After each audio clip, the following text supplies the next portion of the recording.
फरमाया जिसने इस्तिगफार का रास्ता इख्तियार किया अल्लाह तबारक व तआला उसको 3 नेमतें अता फरमाएगा। या रसूल अल्लाह सल्लल्लाहु अलैहि वसल्लम कौन सी?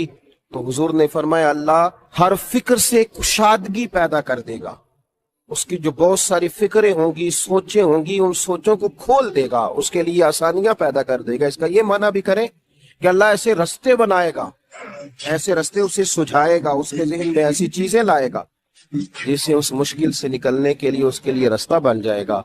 और फिर नबी पाक सल्लल्लाहु ताला अलैहि वसल्लम ने इरशाद फरमाया कि अल्लाह ताला उसके लिए हर तंगी से निकलने की राह पैदा कर देगा। एक तो उसके फिक्र को कुशादगी देगा, उसकी सोच को खोल देगा, एक हर तंगी से निकलने के लिए रास्ता बनाएगा। जब घुटन हो चुकी होगी, अंधेरा छा चुका हो, तो जो इस्तिगफार को लाजिम पकड़ेगा अल्लाह उसके लिए रास्ता बनाएगा।